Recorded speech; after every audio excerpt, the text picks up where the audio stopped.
ang masaway. Aron ang kaaway maulawan sa diha nga wala siya'y Amo alang sa ang Tito Kapitulo 2. Ang pagpanudlo sa matarong tuluohan. Apan sa imong bahin ang imong pagpanudlo ipahiangay mo sa matarong tuluohan. Agdaha ang mga lalaking tigulang sa pagkamapugnanon sa kaugalingon nga magmaugdang sila. Mabuot malig-on sa pagtuo sa gugma o sa pagkamainantuson. Maingon man agdaha ang mga babayeng tigulang sa pagkamatinahoron sa ilang panggawi. Dili malibakon o dili mga ulipon sa bino. Nga ipanudlo nila ang butang maayo. Aron ilang katudloan ang mga batan-ong babayi sa paghigugma sa ilang mga bana o mga anak. Sa pagkamabuot ulay matinagdanon sa panimalay. Mapuangoron o masinugtanon sa ilang masigkabana. Aron ang pulong sa Dios dili unta mapasipalahan. Maingon man usab agdaha ang mga lalaking batan-on sa pagpugong sa ilang kaugalingon. Sa tanang butang ipakita ang imong kaugalingon nga ingon nga panig-ingnan sa maayong binuhatan. O sa imong pagpanudlo ipakita ang kaligdong, pagkatalahoron o ang maayong sulti nga dili arang masaway. Aron ang kaaway maulawan sa diha nga wala siya'y ikasulting mangilad batok kanato.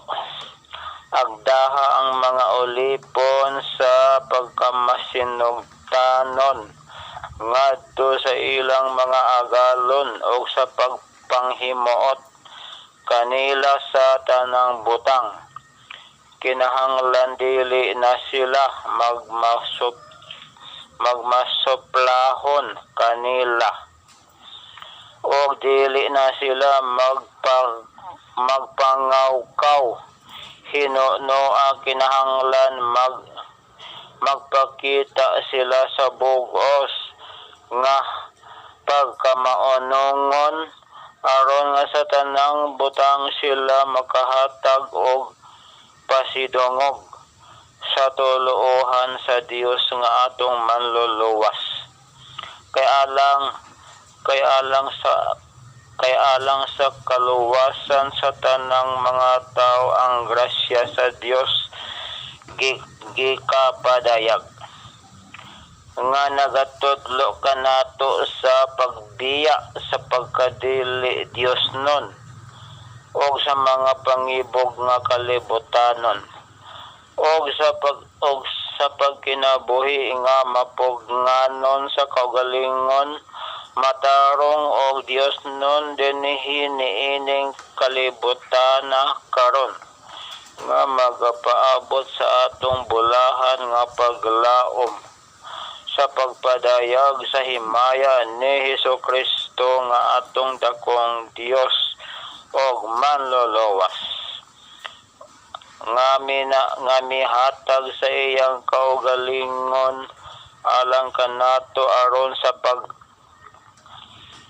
paglukat kanato gikan sa tanang pagkadautan o sa pagputli alang sa iyang kaugalingon sa usa ka katawhan nga mahimong iya gayud nga mga masibuton sa maayong binuhatan. Isulti mo kining mga butang nga himoa ang pagpangmaymay ug ang pagpamadlong uban sa bug-os nga kagahom. Ayaw itugot nga adunay magatamay kanimo. Tres na ugma.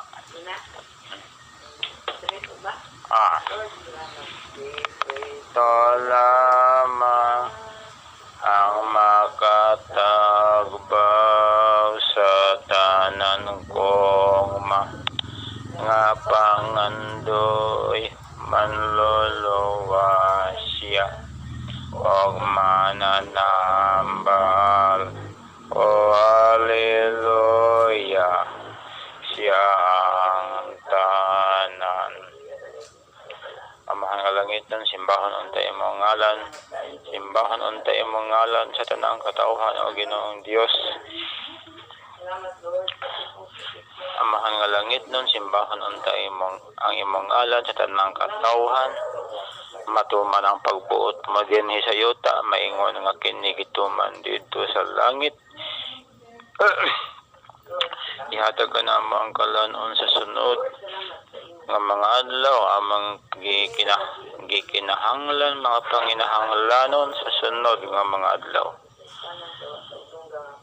Pasayloa kami sa among mga mga sala, mga kasaypanan. Ingon nga gipasaylo namo ang nakasala kanamo ug ayaw kami itugyan sa malisod nga pagsulay kundi luwas sa kami gikan sa dautan. Kay imo ang gingharian, ang gahom ug ang himaya hangtod sa kahangturan. Amen. O Ginoong Dios, tagay kami mayong panahon. Tagay kami mayong panahon karong gabi ug sa sunod nga mga adlaw. Giyahi proteksyon ni kami karong gabi ug sa sunod nga mga adlaw.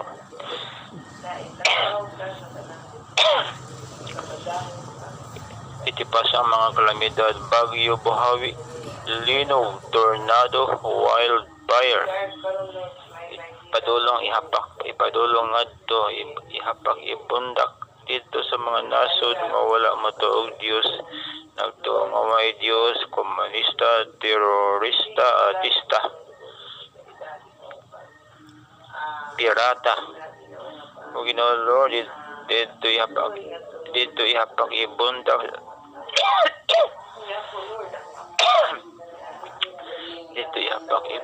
sa North Korea, Russia, China, Indonesia, Iran, Iraq, Syria, Afghanistan,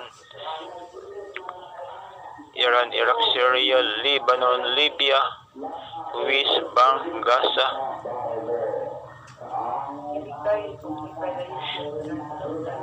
Somalia.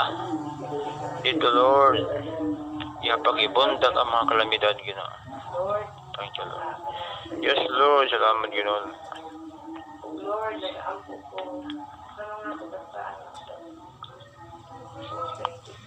Oh Lord, nakatabag kami, Ginoo, ang ISIS, Ginoo. Apil o girang ni Putin, Ginoo. Yes, Lord Jesus God Almighty. Kalay ko ni Panginoon Diyos, hallelujah. Yes, Father God Almighty. O Ginoong Diyos. Yes, Lord, Ginoo. O Ginoong Diyos, giyahi proteksyon ni si PBBM, BP Sara, mga senador, congressman, governors, SP, mga sangguniang panlalawigan, mga mayor, mga sangguniang bayan, tibuok Pilipinas. Guide and protect them, Lord. Mga barangay captains, mga pro kagawads, barangay kagawads. O Ginoo, Lord, Ginoo, siluti ang mga dilaw, Ginoo, nga magbinuang, Ginoo. Lord, kinsa ka ang nakipag-agreement sa China, Ginoo, siluti, Ginoo. Basin si Trillianis, Ginoo, may nagpigsabot, Ginoo. Siluti, Lord, si Trillianis, Ginoo, Lord, Jesus Almighty. Dalay ko ni Panginoon Diyos, hallelujah.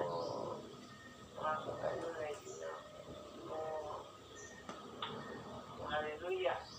Salamat po na nangyayon na ka. Panimalay Diyo, niya atin inuotog.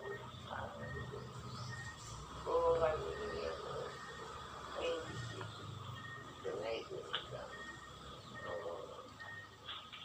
Salamat, Lord. Salamat kayo.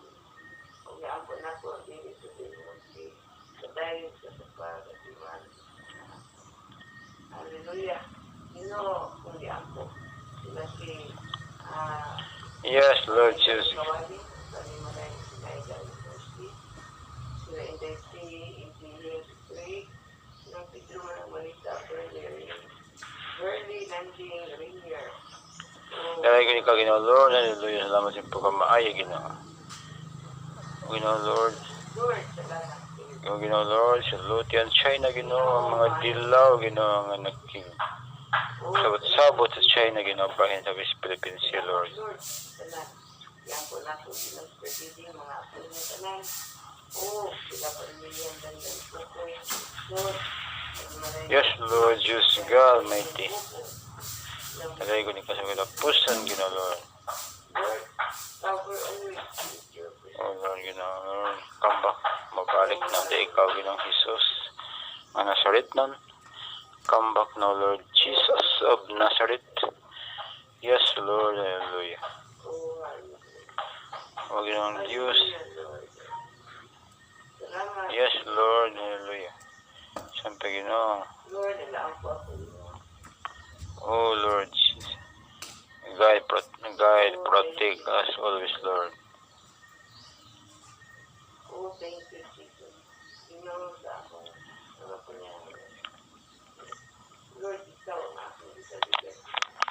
Mga Lord, yan ang Amo lang sa Ang Tito, Kapitulo 2. Ang pagpanudlo sa matarong tuluuhan. Apan sa imong bahin ang imong pagpanudlo, ipahiangay mo sa matarong tuluuhan. Agdaha ang mga lalaking tigulang sa pagkamapugnanon sa kaugalingon nga magmaugdang sila. Mabuot malig-on sa pagtuo sa gugma o sa pagkamainantuson. Maingon man agdaha ang mga babayeng tigulang sa pagkamatinahoron sa ilang panggawi. Dili malibakon o dili mga ulipon sa bino. Nga ipanudlo nila ang butang maayo. Aron ilang katudloan ang mga batan-ong babayi sa paghigugma sa ilang mga bana o mga anak. Sa pagkamabuot ulay matinagdanon sa panimalay. Mapuangoron o masinugtanon sa ilang masigkabana. Aron ang pulong sa Dios dili unta mapasipalahan. Maingon man usab agdaha ang mga lalaking batan-on sa pagpugong sa ilang kaugalingon. Sa tanang butang ipakita ang imong kaugalingon nga ingon nga panig-ingnan sa maayong binuhatan. O sa imong pagpanudlo ipakita ang kaligdong, pagkatalahuron o ang maayong